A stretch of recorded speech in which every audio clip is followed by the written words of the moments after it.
বন্যা বইয়ে দিতে পারেন, তাহলে হয়তোবা দিন শেষে এই ম্যাচের বিজয়ী হবে রংপুর। অন্যথায় বরিশালই কিন্তু ম্যাচটা জিতবে। এখন পর্যন্ত মনে হচ্ছে বরিশালকে ফেভারিট মনে হচ্ছে। ৬ বল থেকে ২৬ রান দরকার। কিছুটা আনলাকি রংপুর, তাদের ইনিংসে কিছু ঘটনা ঘটেছে। এরপর তিনি আউট হয়েছেন। তারপরে জাহানদাদ খানের ১ ওভারে পরপর ৩টি উইকেট, তার মধ্যে একটা কিন্তু অবস্টাকল দা ফিল্ড আউট হয়ে প্যাভিলিয়নে ফিরে গেছেন। ওখানে শেখ মেহেদী। কাইল মায়ার শেষ ওভারটা করছেন। Full toss on drive, lofted ওয়েতে হাওয়ায় ভেসে সীমানার ওই পারে নুরুল হাসান সোহান, তিনি কিন্তু ম্যাচটাকে বাঁচিয়ে রেখেছেন। 5 বল থেকে 20 রান প্রয়োজন। হবে নাকি এরকম আর 2-3টা? এরকম 2 থেকে 3টা বিগ শট দূরে কিন্তু রংপুর রাইডার্স। বেশ ভালো ব্যালেন্সটা রেখেছেন, হাতুটাকে ভাঁজ করেছেন, সামনের পাটাকে ক্লিয়ার করেছেন দুর্দান্তভাবে, দুর্দান্তভাবে ডিপ মিড উইকেটের ওপর দিয়ে বিশাল ছক্কা। এই একটি ওভার যেটার অপেক্ষায় ছিল রংপুর, কে করবে? অবশেষে মায়ার্সকে হাতে তুলে দেওয়া হলো বলটা।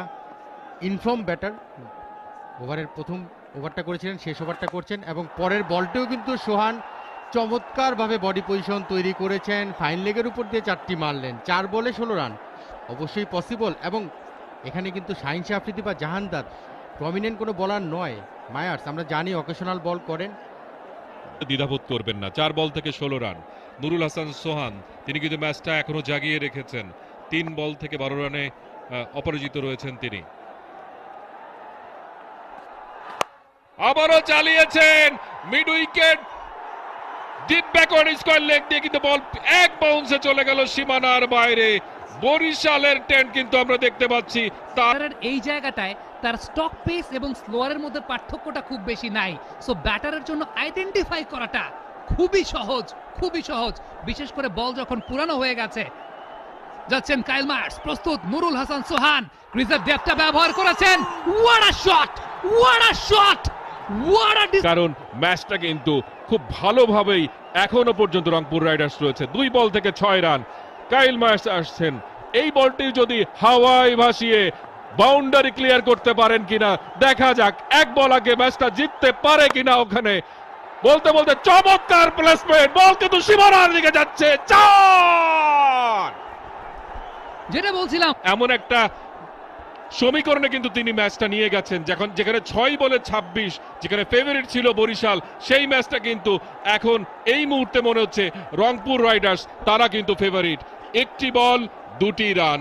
কামরুল রাব্বি 1টি বল খেলেছেন, রান করতে পারেননি। গত ওভারের শেষ বলটা নুরুল হাসান সোহান এই ওভারের 5 বল থেকে 24টি রান নিয়ে ফেলেছেন, এবং কি চমৎকার ক্যালকুলেটিভ ব্যাটিং তিনি করছেন, দেখার মতো। সবশেষ যে পুশটা তিনি করেছিলেন কভার পয়েন্টের মাঝখান দিয়ে, সেটা ছিল মানে আই প্লেজেন্ট যাকে বলে। কাইল মায়ার্স তাকে, তিনি যাচ্ছেন শেষ বলটি করার জন্য, দৌড় শুরু করেছেন, আম্পায়ারকে অতিক্রম করলেন, খেলেছেন মিডল মধ্যে, বিশাল জয় রংপুর রাইডার্স। শেষ বলে এসে তারা ম্যাচটা জিতে নিল 3 উইকেটে। অসাধারণ ম্যাচ, সিলেট পর্বে প্রথম এক্সাইটিং ম্যাচ, যেটা শেষ ওভারে পড়েও বারবার ফিরে এসেছে ম্যাচে, এবং শেষ পর্যন্ত নুরুল হাসান সোহান 1 ওভারে 30 রান নিয়ে